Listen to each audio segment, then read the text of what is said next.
Welcome to the And She Looked Up podcast. Each week, we sit down with inspiring Canadian women who create for a living.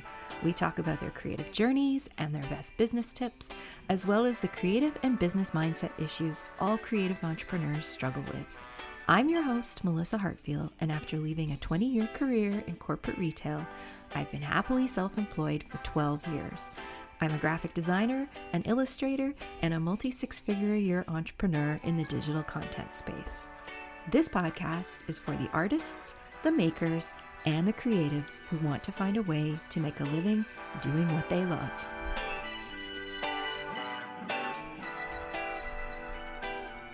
Hello, everybody, and welcome to another episode of the And She Looked Up podcast. As always, I'm your host, Melissa, and this week I am very excited to be welcoming entrepreneur and nutritionist Meghan Telpner to the podcast. Welcome, Meghan. Hi, Melissa. Thank you for having me. I am so excited to talk to you today. We're going to be talking a little bit about your entrepreneurial and creative journey and a little bit about what might be coming next for you. But before we get into that, for those of you who may not be familiar with Meghan, she is a Toronto-based two-time best-selling author, nutritionist, co-host of the Today is the Day podcast, and founder of the Academy of Culinary Nutrition. Her humorous, engaging, and real approach to living a healthy life has garnered her a worldwide audience. Her Academy of Culinary Nutrition is growing a global community of leaders and instructors who are now creating their own health-inspired businesses in 75 countries. That's amazing. Yeah. Let me interrupt to say, yes, it is. That's a lot of countries. Meghan has been featured in Forbes, ranked as one of the top 100 female entrepreneurs in Canada, and named Best Holistic Nutritionist in 2017, 18, and 19 with National Nutrition. She is also a mom to 4-year-old Finley, and I cannot believe he is 4. I feel like you just had him. I don't. He's growing so big. Yeah. So, welcome to the show, Meghan. The first question I ask everybody who comes on the show is, did you feel like you were creative as a kid? I love that you asked this question. You gave me like a warning about it. You gave me a few questions that we were going to cover. And it's not something I've actively thought about, but yes, 100%, absolutely. I used to sew all my own clothes from when I was about 7 years old. I would try and wear as many hair accessories as I could at one time. I always had a business, like whether it was making scrunchies or friendship bracelets. I'd set up like a tent in my front yard and that would be my store. And so yes, I was a creative child. It's a funny question to ask, and I always have a little bet with myself before recording what the answer will be. And I'm always surprised how many people say no, actually. So, so yeah, it's an interesting question. Good icebreaker. So you were very entrepreneurial from a very early age, which does not surprise me at all, having known you for a little while now. But maybe you can tell us a little bit how you started out, because you didn't start out as a nutritionist, did you? No. I always, it's funny because you look back and like when I was, we're around the same age, like in the 80s and 90s, you didn't really, you weren't growing up to be an entrepreneur. No. I didn't know anyone who was. It wasn't a thing. Like there weren't computers, so you couldn't start a business from your bedroom. But I always had a business of some kind looking back, like whether it was like selling things I was sewing, or in university, I started this travel newsletter and website and would sell ads on it. And I built my own website in like 2002. So there was always going to be something. And then my undergraduate degree was in fashion. And I ended up working in advertising while still having side businesses, doing some freelance graphic design, freelance website design. I also had a little jewelry business. I was painting jean jackets. So there was always something. And it wasn't until I experienced a health crisis when I was around 25, 26 years old that I even contemplated moving out of the world of fashion advertising into health and nutrition. I didn't even know, I think when I enrolled in nutrition school, if it was going to actually be a business, more so I was taking it just to figure out my own health. Right. And once you finish, this is kind of where I started to get a sense of who you were. But once you graduated from nutrition school, you did so many different things. This is the thing that always struck me about you, is you were constantly experimenting. And I love that about you. It's one of my favorite things about watching you as a business owner to a business owner kind of thing. So yeah, maybe you could tell us a little bit about like after you graduated from with your nutritionist qualification, what made you decide that you were going to go out on your own in this new field? Well, prior to going to nutrition school, when I was working in the advertising industry, predominantly in digital, at the time they called it interactive, and it was in high demand because everyone was just starting to go online and figure out, the power of a viral video and marketing through SMS text message. Like that's where it was at. And so my skills, which were very novice, but more than most people, were in high demand. So I ended up with 9 jobs in 3 years. I hated all of them. And so once I went through nutrition school, I was like, I can't go back to that. And I kind of started thinking that maybe I'm actually unemployable. It's this thing with entrepreneurs, like they want the sense of freedom and all that stuff. So we'll work our tails off to not have to work 9 to 5, but we end up working like 6 to 10, or like we're working all hours 7 days a week just to avoid having to show up on demand somewhere else. And that was really the motivation. So after I finished nutrition school, through the process of taking the program, again, because I've always been creative, the cooking aspect was the creative part of the learning. I was learning about ingredients and the body and health, but if I couldn't make the food delicious, it wasn't going to work. Right. And so I had this idea to start throwing what I called cooking parties, where I'd have people over to my 600 square foot loft in the West End of Toronto, and we'd cook together and we'd eat together. And it was that simple. That was going to be what my business was. And then I did some consulting with people, and then I started doing, you mentioned I did a lot of things. I started doing some writing. I started my first blog. Well, it was actually my third blog, but my first nutrition related blog, which was called Love in the Kitchen. And that's probably where we connected. And was doing lunch and learn sessions for businesses, was doing ebooks, started coaching programs online, and really just trying stuff out and seeing what I love to do, first of all, and then what could sustain my life, which was very low cost. But just to be able to find ways to make money that felt aligned with my personal core values, with the mission of what I wanted to do in the world, which was to empower people that they could change their life basically by waking up to the impact they can have on their health. And that's kind of where it started. And then over the years, I just, like, the creativity comes, and the biggest challenge I have is knowing when to like pin the ideas or whether to push something forward and make it happen.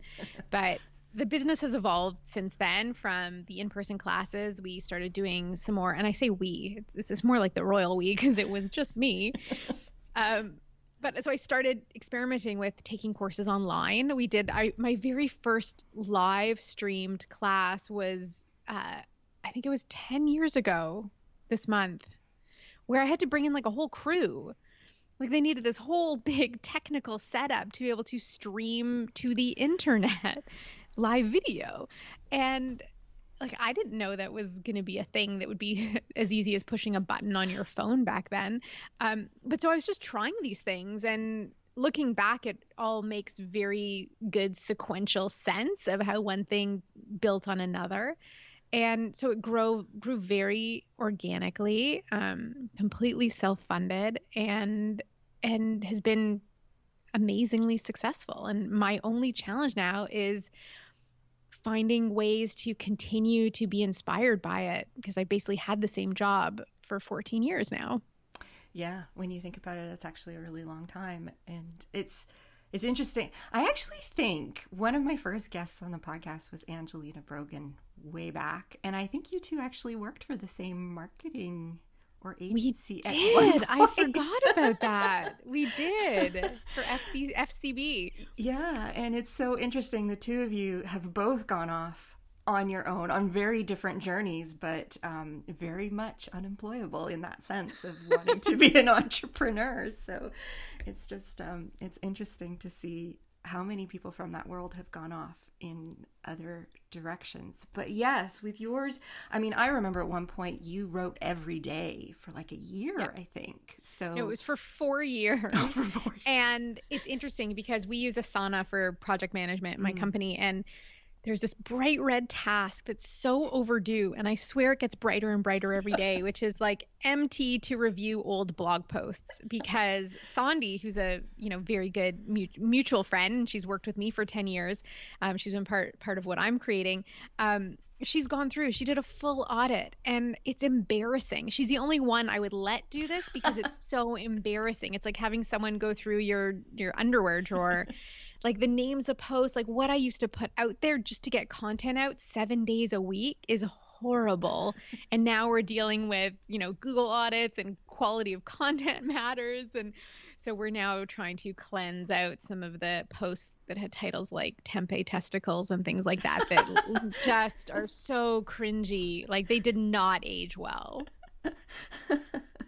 I'm sure you found some gems in there though that you can do something with. But yeah, we have in my other business, we have an entire 10 years worth of some very interesting content. Yeah, it was just different. Like you couldn't, like food photos were terrible. They all looked like dog diarrhea, and it was such a process. Like I remember when I used to make videos.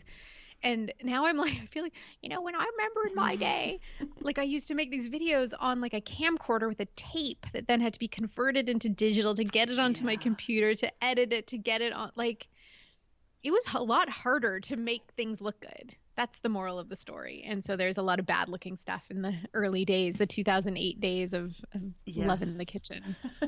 Absolutely. I look at my friends' kids who are all in their teens at this point, or very early 20s, and how creative they are and the things they do with just an iPad.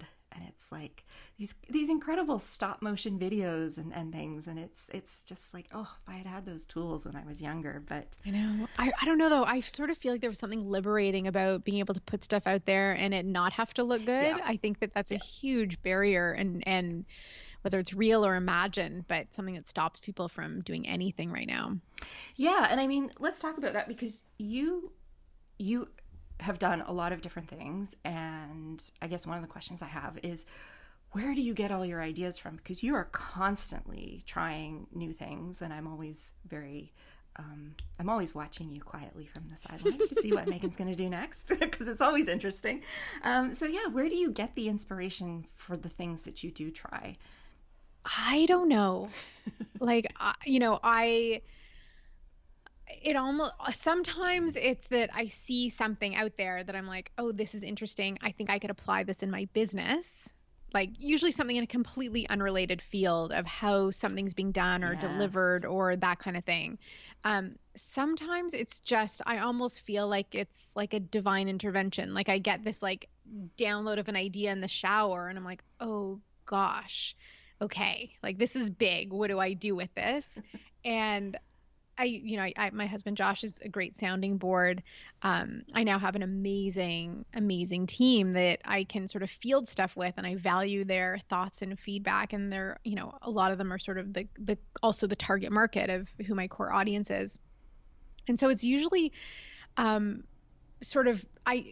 have ideas all the time. And where do they come from? I don't know. It's like our greatest strength is our greatest weakness, because I also am up a lot in the night, like thinking of things and finding solutions and daydreaming, and that's just my nature, I suppose.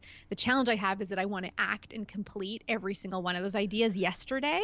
Oh my goodness. So has to be a maturity with it and a learning that, all things come in good time. And, I have this program that I was set to launch in January, and my audience wasn't ready for it.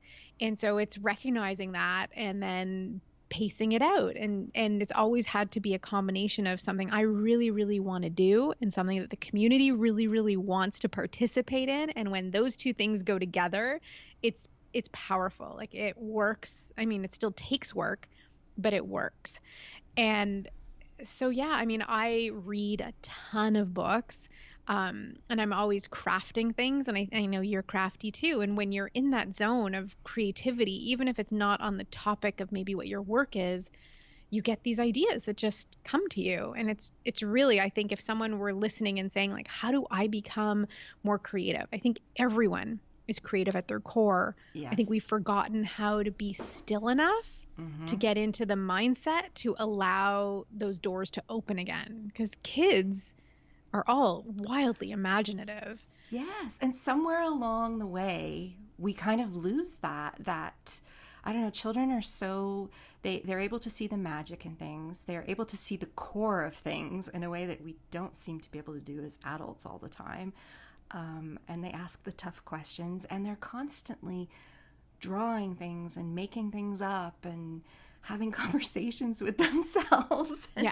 And it's just, and somewhere along the line, we forget how to do that. And I'm just, while you were talking, I was just nodding you can't see me, but I'm nodding my head vigorously. I think with kids, I just wrote about like this fear of creation. And I think with kids, because they're not concerned about what the finished product's going to be. They're not going to Instagram it. They're not going to have to sell it to anybody. So they're just creating. And and like that thing where they're like talking to themselves or humming, like that's a child being in coherence, having that inner harmony, or what we might call like being in the zone. And that's where and when we get the most powerful ideas. Most of us, unfortunately, are sort of have conditioned ourselves to push it aside because I have to go make dinner. I have to go do the laundry. I have to go make money to pay my mortgage. This isn't relevant.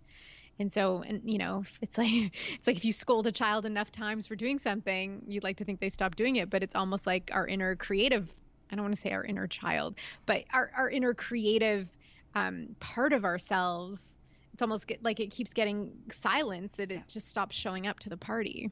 Yeah, absolutely. And that's why we have to have ideas in the shower. All my best ideas come in the shower. It's crazy. You hit on a few different things there. And one that we talked about just a few minutes ago, and you brought it up again with kids, is this fear or this worry that what we put out there has to be perfect, or that it's going to be judged. And you've tried so many different things. And have you ever paused for fear that you're going to fail? Because I know you failed, and I don't even like the word failure. I just think it's learning. You're just learning what works and what doesn't. Have you ever had like moments where you've stopped yourself because you were afraid that Yeah, every time, every single thing. I am terrified of every launch, of every new idea, of everything, because I take big risks. I change directions. I push my audience to grow and raise their set point. And so, yeah, every single time I've done anything new, whether it's raise a price or add a new element to a program or a new program or, you know, this new work I'm currently doing, I absolutely am terrified each time, but I do it anyway. And what's interesting is that, and there's also so much I've done in the past that was successful that I cringe at the fact that many people participated in that, like in whether it was like my first green smoothie cleanse, or because I look back and I'm like, that's really not good. When someone's like, oh yeah, I did your green smoothie cleanse like 12 years ago. And I'm like, ooh, okay, just come back for something new. It's way better now. But I think that's a good sign. Like we want to be, I wouldn't say we want to be embarrassed about our old work, but it's a sign that we've progressed. And even with my first book, like I attached so much to Undiet, and it was so important to me. And I was like, this is the best thing. It's got everything in it. Like I can't do any better. This has to succeed. And it's still a great book, but it's not the book I would write today. And so I think that's just part of the evolution. And like with my new program, when I started this launch of this new thing, it wasn't getting the response I had expected. And so we changed course a little bit. I started actually creating a new program last year that I'd been wrestling with for 18 months, I think. Like I'd started it around November 2019, and it was interesting because it was about money. And I also, like, I do have some psychic abilities sometimes. And I was like, I need to help people figure out and plan for financial security and figure out how to achieve financial freedom. Like this is what I need to do right now. And I wrote this whole long, it ended up being like a 10,000 word blog post. I'm like, okay, this can't be a post. Should I do it as a course? And and then finally I took a week off of work. Well, not off of work, but off of day-to-day tasks for work to work on this last year. And at the end of the week, I was just like, I can't put this out here. I'm not a financial expert. I can't answer people's questions on this kind of thing. I don't want to give people money advice when I have no training in it. But what's in this document that I've written would still be so valuable, but I'm afraid to put it out there because I keep thinking like, well, who is she to give this financial advice? But the system works. Like the system I have works, and it gives you what it does is it gives you the number, like how much you spend each year, what you need to be saving each year so that you can determine what you need to earn in order to retire when you want to retire. Like it's not rocket science, but it was just one of those things that I became so fascinated with finance because I want to retire early and knowing when I can do it and all these things. So that's an example of me being too scared to launch something. So it might show up one day. Who knows? You never know.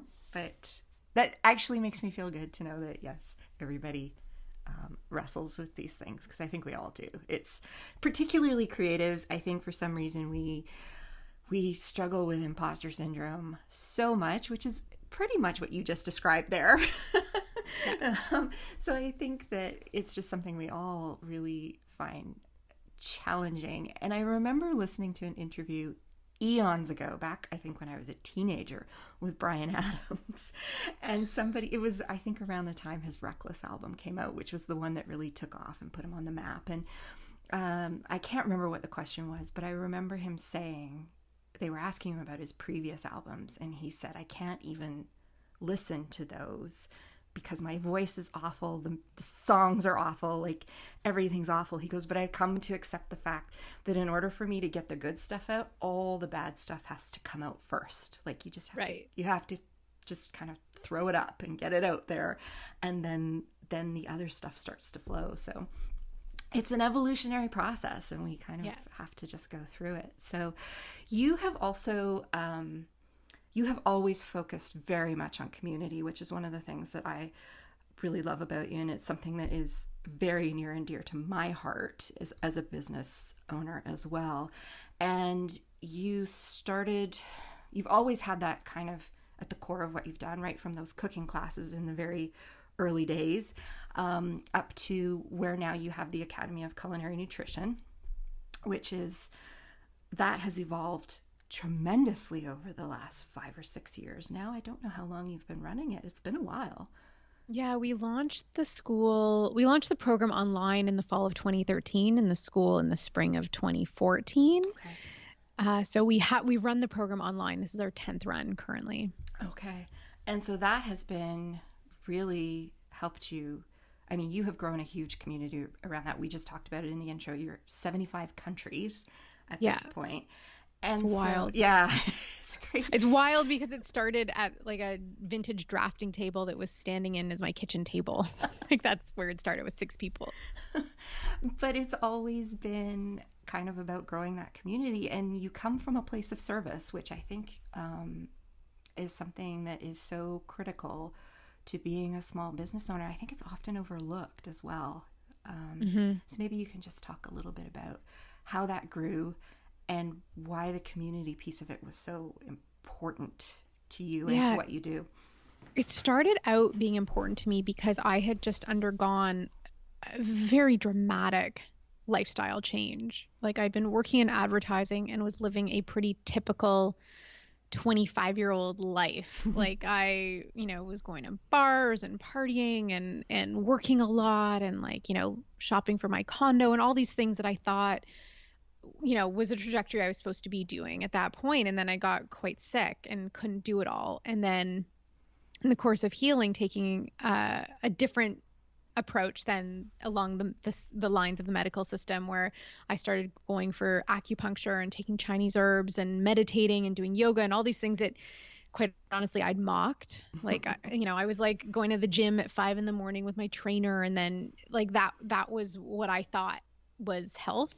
And microwaving my dinners. So it was like this huge shift. But what I found when I made this shift, and it started just by sheer fear that I'd been diagnosed with a disease, an autoimmune disease I was told I would have for life. And that terrified me enough to be like, okay, something and again, where did this idea come from? I don't know, but seemed so obvious to me that everything I've done in my life had contributed to this diagnosis. So if I needed to reverse it, I needed to kind of do everything the opposite of what I'd been doing.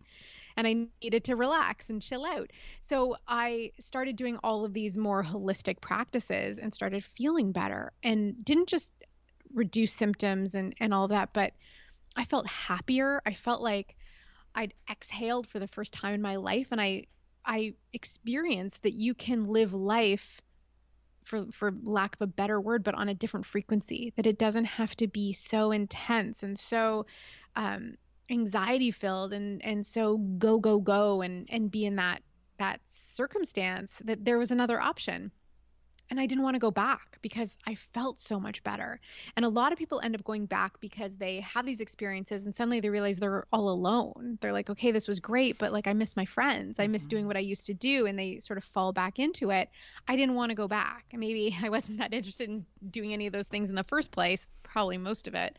And so when I started going to nutrition school, I was like, oh, I think I found my people, like, that were interested in doing things that supported their health and wanted to have conversations about things about consciousnthere, about the mind, about health and digestion and poo and all these things I was so fascinated with, that I was like, okay, there's people out there that I can relate to now, that I have different interests and I want to learn from people and that sort of situation. So all that to say, when I started my cooking classes, it was because I wanted friends. I wanted to be in a community of people who cared about all of this. And it wasn't, and you and I, we share the fact that we're quite public about being introverts. So it wasn't that I wanted to host parties and have people around here all the time. It was that I wanted to skip all of that, sit down to dinner with a group of people and have conversations about deep topics. And that was really at the core of the community component of it. And I also know that for anyone else, like I wanted people to experience the change. I wanted them to have the same, awakening or the same awareness brought into their life that I had and not feel alone once they got there, so that they could keep coming back for more classes and keep hanging out. And I had people come here for classes who ended up dating. I had people move in as roommates. Like, so it really created that network as well, that for that special time in Toronto, that there was a bit of a hub to the classes and people coming. And I still see people when I'm out grocery shopping or out for a walk, I'm like, I used to come to your classes in your pink kitchen. And like, that's really special to me. Yeah. What's been incredible though, once we took this all online, was that the connections are actually even deeper, because here people would come once a week or twice a week and see each other and then they'd leave and go home. But online, as we know, it's constant. So, these connections being made and people meeting up in different parts of the world or going traveling and being like, I'm heading here. Who's here? What restaurants do you recommend? You want to meet up for dinner?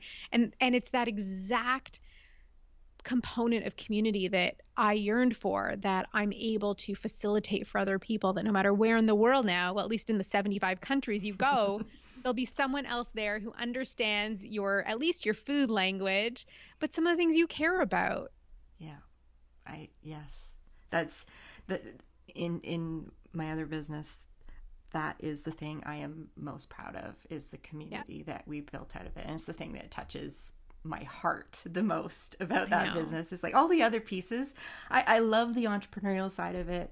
I'm a tinkerer. I love to, try things and experiment and tweak and all that stuff. That is a core part of me, but it's the community piece that is like touches my soul, I guess, for lack of a better word. So I was saying to you earlier, like I just finished, because we said we could be in our pajamas, but I just had my live class with my current students, and it is without a doubt the highlight of my week. Like, we do it as a meeting style, so everyone's got their cameras on, and we have breakout sessions, people can chat with each other, and it's not just because it's the only day of the week I get out of leggings, but it's just so it's so hard. Like, I think we see it now with what we've all been through the last year.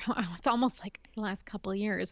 But how critical that connection, that social connection, is for our mental and physical health. Oh, 100%. I mean, I feel so badly for people who are single or who are living alone and who have just had to try and get through this last year and a half feeling so disconnected. Like, that's just not healthy for anyone. No. So yes, I completely, having these communities that we can be part of, even online, if not in person, has been crucial for so many people just to get through the last year and a half. So yes, absolutely. And what gave you the idea for a school? I don't think I've ever asked you this, but where did that come from? I don't know. It's like, why not? Why Sure. not? I hated school. I hated high school. I hated university. I was like, I'm never going back to school. When I went back to school, I'm like, I can't believe I'm in school. But it was sort of a way, because it's a term that people know of. Yeah. What I was doing here was so weird. Like, people were coming. I live on the second floor. At the time I lived here. So they were coming up to my second floor loft where my bed was right in the middle. I had rolling racks with my clothes, complete strangers coming in and cooking with me. Like, the whole thing was the premise of it, now looking back, was so weird. But I mean, everyone just loved coming. They'd come and be like, oh, there's such a good vibe in here. Like, it feels so nice. Felt like they were in your house. Yeah, absolutely. So the school came about. I never planned it. The first time we ran the Culinary Nutrition Expert program, I ran it 3 times in person in Toronto with a certificate that was made up. And then we did it once online. But then when it was online, there was 100 people the first time we ran it. And they were doing such incredible work. And I'm like, this is something. Like, they can use this for something in the end, to start their own business, to motivate people in their families, to lead up wellness teams in their offices and their workplaces. And that was when I had the idea to do the school.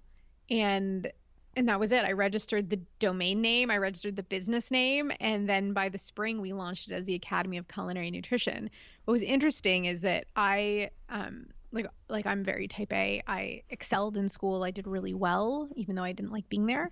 But I hated grades. Like, I hated that pressure. So when I first ran the program, there was no grades. Like, no one got graded. You just had to do the work, but then no one did the work. Yeah. So I just add grades in. And it's just funny now where we're at, that we have like a student handbook, we have school policies, we do different trainings for our coaches, like for ESL training, like if they have students who have English as a second language, to better improve their communication. So it's a full legit school. Like, we got rules, we got deadlines.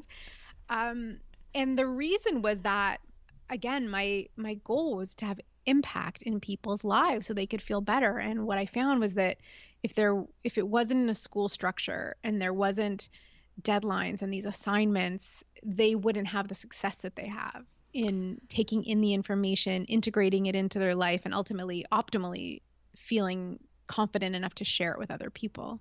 Yeah. I mean, how many of us have taken an online program and paid a fortune for it and done the first module, and that was it? And that is something that has been really cool to see from your program, is how many of the graduates have gone on to become incredible going concerns with what they're doing, whether it's a business or a practice, or, as you said, we have a 90+% completion rate, and that's amazing for an online program. It's unheard. The average is 10% for an online course. Yeah, that sounds about right.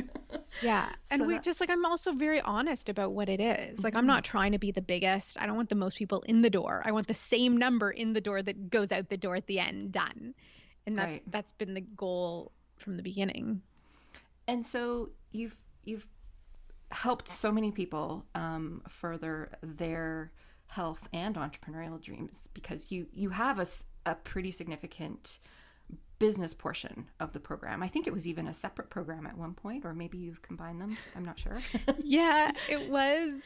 So it started out, again, here in my kitchen, where I was inviting graduated nutritionists from the school I'd been to come and just, like, ask questions and to get their businesses going. Because I felt that there, especially like in the holistic community, there's a lot of bad practitioners. There's a lot of unprofessionalism. And as an unregulated industry, I felt like if we all don't step up our game, we have no authority. We have we got nothing. Yeah. So it was really to try and help people come out of the gate being professionals and not promising things and not saying things that are untrue and that you can't, certain claims you can't make, and really help them establish solid businesses. So it started here, and I was like, we can have 20 people, and then 35 showed up, and then it was like where people were literally filling every single space in here. And so I took it online, and it kind of evolved. First it was a 1-day thing, and then it was a 4-week thing, and then it was a 6-week thing. So it's now a 6-week thing. It's open to everybody when we run it in January, but it's also available as an add-on for my program specifically. So if people want to do the culinary nutrition expert program, then stay on for the 6-week business component, they have that option. Right. Okay. So you have helped people with their health. You have helped them with their businesses. And at this point, I mean, you've been doing this for quite some time now. And where are you happy and fulfilled with doing this, or are you starting to feel like there might be something else that you are ready to start looking at? So, interesting question, Melissa. So my goal was to retire at 40. As we record this, I'm turning 42 in 3 years. And so I did succeed at 40 in achieving financial freedom, basically to not have to work anymore if I don't want to. But here's what I didn't expect was that I couldn't stop. Like, I thought I'd be like, all right, I'm done. Peace out, guys. Going to the beach. In your garden with a hat on, a big purple hat. Exactly. But first of all, I couldn't walk away from my community. Mm-hmm. I was briefly in conversations with acquisitions around it. And I couldn't hand it over to somebody else because I care too much about the individual people that have invested their time and energy and in their reputation. So what I did do, because I did get tired of the day-to-day of managing elements of the school. And so what I did do was commit to building out the team so that other people who are better than me at a lot of the things I was doing can own it and take it on. And so the team for the school, even in the last year, has doubled. Oh, wow. And so a lot of the day-to-day stuff is off my plate. So I get to do the stuff that, it's funny, like I've worked for 14 years to be able to sit in my pajamas and write a blog post, which is all I was doing. Yeah, it was all I wanted to do. So I've been able to do that. And then what happened around retirement, which let's call it retirement, where I was like, what do I want to do next? And there was like this inkling of something. I knew I wanted to do something, but I wanted it to be very different on a different topic, because I can't write about the health benefits of chia seeds anymore. Like it's important. It's important for people to know that they're good in omega-3s. They're good for your digestion. They'll help you poo regularly, but I don't have to be the person to have that conversation. And so I kind of just sat on this idea that there's something new I was going to create. And I got clearer and clearer and clearer. And then with the events of 2020, 2021, and me having my own sort of hitting a wall with my own mental health about a year ago now, I revisited a whole bunch of tools and techniques and practices and started tuning back into experts that I'd been learning from since 2006 when I got sick and was trying to find solutions. And I was like, this is the thing. I was like, I know that I have a gift of distilling what could be really complicated and overwhelming into digestible bits that has uptake and integration into people's lives. And so I want to start helping people ground in to themselves again. And I support the diet and health and nutrition 100%, but it's no longer enough for us to keep thriving with the amount of stress and pressure we're inundated with always. Mm-hmm. And so that sort of planted the seed a year ago for what my new work was going to be. At the very end of the Biz Rocking course in February, we do this workshop, and it's all about it's a 3-hour workshop on like, what are our fears? How do we overcome them? Why do they exist and why they aren't real and don't matter? And then someone said to me, well, what are you working on? Oh, and I was like, tables. Oh. Yeah. And I got very emotional, and it was the first time publicly I had sort of shared what I wanted to do and what I wanted to create. And at that point, once I say I'm going to do something, I'm in. Yeah. And so that's sort of what planted the seed of the new program. And so that's what I'm working on now. And it's helping people to using different techniques. One of them is something called coherence, and it's a heart math from the Heart Math Institute, but to create inner harmony, basically regulating the heart rate, our heart rate variability to affect how our brain functions. And it's through like some deep breathing exercises, visualizations, and like basically just embodying compassion. It's so simple. It takes 5 minutes.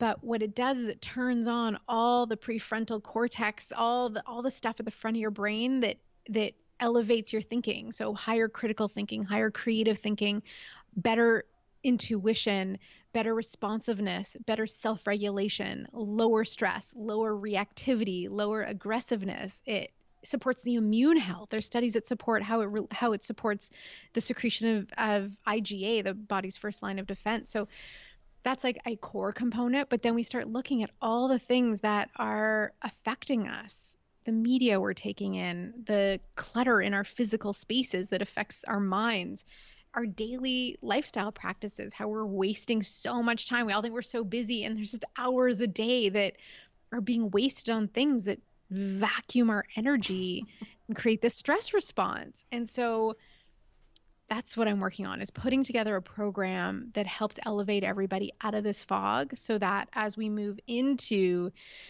the next decade, we change the direction. Like 2020 was horrible. Yes. But the way we were living up until then was also horrible in a Yes. different way. I think that's one of the, if there's a positive out of 2020, is it did show a lot of us that the way we had been living and working was not working. Yeah. So maybe if we can take a good thing out of it, that's Well, it. yeah, it wasn't sustainable. No one wants No. the brakes put on for them. No. If you're driving in a car and the driver suddenly brakes suddenly, like, you're going to bump your head. Yeah. It's different when you put the brakes on because you're prepared for it. That's right. So that's where I'm headed. But again, psychic powers, this is where everyone's headed. And so what I'm trying to focus on now is bringing people along who want to be contagions of positivity, and not from like a woo-woo, holding hands around the fire kind of way, but from an evidence-based perspective on how we can now tap into so much technology we have and use it to function better as kind, compassionate, loving human beings that we are at our core, when we're not clouded by this inundation of stress and fear and negativity. Yeah, this is super interesting to me. I mean, one of the things we talk about on this podcast all the time is creative mindset, imposter syndrome, burnout is a huge one, particularly right now, but it's always a huge one in the creative community. And all these blocks that we kind of tend to get stuck behind, and people are always looking for a way out of it. I was joking to a friend the other day that if our two most popular types of episodes are around pricing and mindset and all the creative blocks that we face, and if I could just figure out a way to do a podcast on combining pricing and creative blocks, I'd probably be like 1 million downloads in 7 days kind of thing. But so like the cost of a healthy brain, the price of a healthy something brain. like that. But yeah, so this is super fascinating to me because, first of all, there is some science that surrounds what you're doing, and I think I'm not a woo-woo person. I know you're not. Yeah, I really, really struggle with that, and so to be able to kind of have something tangible there, that like tangible evidence that is showing me why this works. Like, I do meditate because I know it works for me. I don't know why it works for me, but it just does. So I do it. Do you want me to explain? Yes, it? please do. Well, it sounds similar to what you're talking about. Matter. So basically, it breaks down, and this is what the studies show, like big studies from the big Ivy Leagues and all those important places. It breaks down or weakens, if you want to, and this is a very simplistic explanation, the lower part of the brain that is basically our original brain, like the cave people brain. Right. And it builds up the gray matter in the front part of our brains, which I was talking about, where the seat of creativity and responsiveness and critical thinking is. So you're actually building up what makes modern humans so miraculous.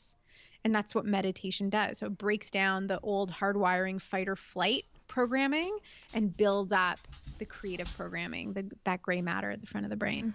And so that's what helps relieve our stress and Yeah. because I think so many of us right now are stuck in that fight or flight mechanism.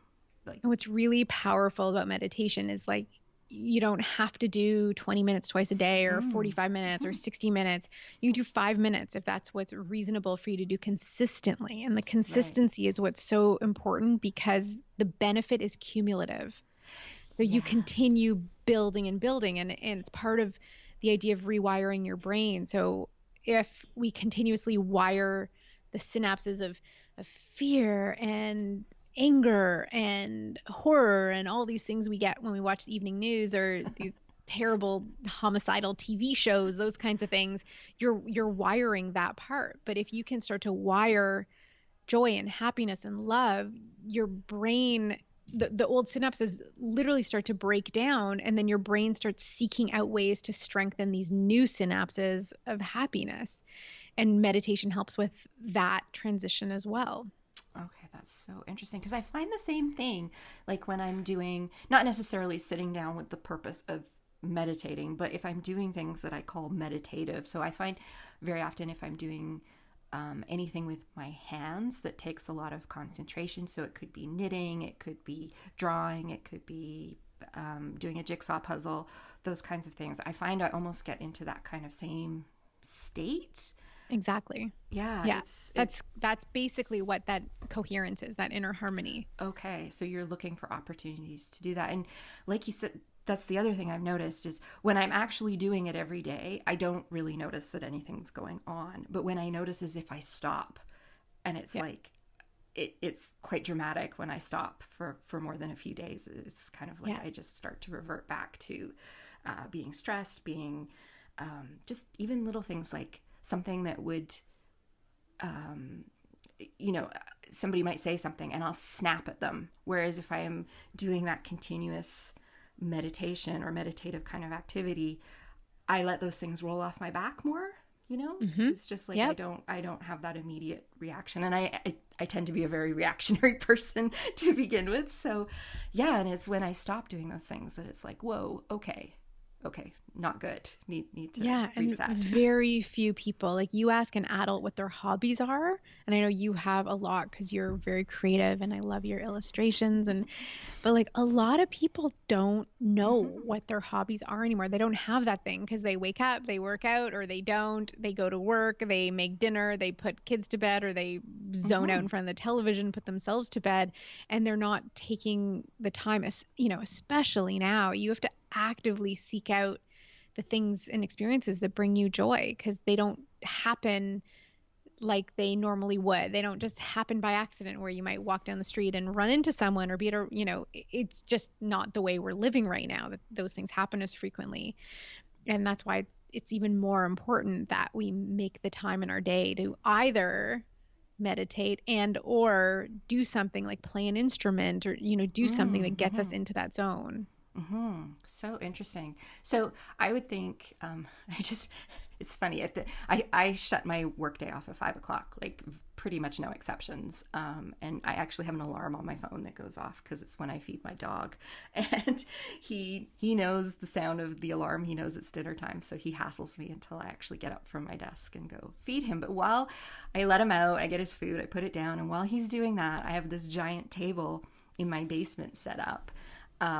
And there's always a jigsaw puzzle on it. And I will go and work on this jigsaw puzzle for like 10, 15 minutes while he's eating and doing his thing. And that's how I wrap my day up. And it's like this complete break from work. And then I go do whatever I'm going to do for the evening kind of thing. It's brilliant. Yeah. And it really, really helps. And it's finishing the jigsaw puzzle is not the point of it. I mean, I have to finish the jigsaw puzzle because completion is just a thing for me. Yes, I understand. Speak my language. But it's the actual act of just that 10, 15 minutes of just sitting there, putting a few pieces together here and there. And it might take me months to get this one puzzle finished, but it's just that 10, 15 minutes every day really is kind of like a reset mechanism for me to just put the day behind me and put that boundary in place, so I have a question for you on this. When you're at like the 80 to 90% completion of that puzzle, do you extend your 15 minutes to like an hour just to get it done? So funny you should ask that, because I did just finish one on the weekend, and I spent like an hour because I was close, and I was just like, I'm finishing this. Okay. So, I just want to check in on that. Yes, if I'm close, I'm close. The one I was just working on was a 2,000 piece, so it took me quite a while, and yeah, I knew I was close. I was like, I'm just gonna do it. So yes, started a new one. I'm a ways away before I have to worry about that again. So. Yeah, so this is super interesting to me. And I think this is something that could have a lot of potential for creatives in particular, because I think sometimes we all struggle with that moment of creative block where we're just not producing, or we're struggling with putting something new out there because we're afraid that somebody's going to say something, or they're not going to like it, or whatever, or we just can't seem to come up with a new idea. And this sounds like it could be something that could be very useful as a creative. And I think sometimes when we are creatives, we neglect this side of, not just creatives, probably everybody does it, but we neglect this side, and we don't realize how important it is because when you're self-employed, when you create for a living, if you're not functioning at full capacity, if you're not firing on all cylinders, that impacts your ability to provide for yourself, and that creates more stress, and you wind up going into this spiral that is very hard to get out of. Yeah. And that's why I don't think, like, you use the word useful. I don't think it's useful. I think it's essential. Yes, it is essential. No, you're absolutely right. And earlier, like, you asked where my ideas come from. And I'm like, I don't know, but I do know that there's certain practices, like what I just explained, that have been part of my life for 15 years. And I have no doubt that my ongoing ability to be creative and keep generating new things and putting new things out there and not burning out. I mean, I have my moments. Mostly in the last 4 years since I had my child, but it's as you just said, like, the health of our businesses, the quality of what we create is directly impacted by us and our state of mind and our state of health on a day-to-day basis. And even like you can have a bad sleep, and you wake up, you're like, oh, I don't want to run this business anymore. I don't want to do any of this. This is silly. Like, I'm not good at this. This is terrible. And then you have a good night's sleep and a proper breakfast. You're like, I'm back at it. Everything's wonderful. And when you work on your own, it's even more challenging because you don't have the sounding board. You don't have the support of a team being like, or you don't even have to show up for anyone else. Yeah. And that's why these tools become even more critically important, so that you are being accountable to your own ongoing well-being. It is. I mean, I always think, the way I kind of try to look at it and explain it to people is, if you look at a professional athlete, they go out, they play their hockey game or their baseball game or whatever it is, and their body is their livelihood. If they have an injury or something sidelines them, they are out, and they have a very short period in their lives where they're going to be able to perform at that peak physical level. But they have teams behind them that support them. They have people who support them with their nutrition. They work with psychologists and therapists, and they have coaches for every aspect of their sport. You know, they have hitting coaches and goalie coaches and all these things. And I'm not a sports person, but you know, they are able to see how important it is to keep all these different pieces of their body functioning. They know that they have to have sleep. There's a reason that sports teams play in seasons, because you can't keep up that level of sustained stress on your body without a break. That's why they have an off season, and we don't tend to do that when we're self-employed. We kind of just seem to be on all the time, and doing these things like this coherence work that you're talking about, that's so critical. Like, we do have to make time for that. Even a professional athlete gets that. And I don't know why we as entrepreneurs or creatives can't get that through our brains sometimes. So funny thing, we being my husband and I, not the royal we again, but we last summer we had a babysitter who told us that 5 days a week was too much for her, so she's only going to come 4 days. And it forced us to do something we talked about doing for a long time, which was to stop working on Fridays. And so last summer we took Fridays off and we spent them together as a family. And then when my son was back in school, or started school rather, Josh and I continued taking Fridays off because he's also self-employed. He has his own business. We have separate businesses. And so we take Fridays off to spend with each other, which is really nice because on the weekends we're with our son and we don't get that quality time. And we also started taking long winter breaks. And this summer we took a longer summer break. And next summer we're committing to taking the entire summer off. And so we've built in our own off season because, after 15 years, we need it if we're going to keep going. Yeah, you do. You have to plan for those things as much as you have to plan for your retirement savings and for insurance and all these other grown-up things that we have to do.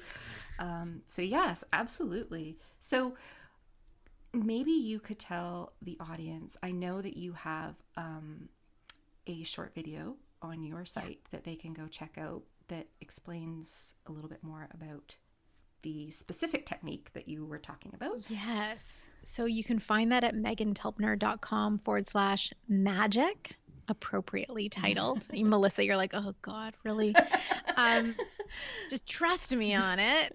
And then you'll get your full dose of science, because I do explain some of the mechanisms in the brain and how it actually works. Then I guide through a little session, so it's totally free. And my objective in doing this is if we can get more and more people practicing. What's really cool about this technique, and this is again backed by a study, that if I'm practicing or I get myself into coherence and you get yourself into coherence and there's a third person in the room with us, not even knowing this is going on, they also move further towards coherence. Oh. So you can impact how people around you feel and function. So it's really powerful for people who work in teams to practice or teach your whole team. So you do this at the start of a meeting, and then you'll have a more productive meeting, more creative thinking, more solution-driven problem solving.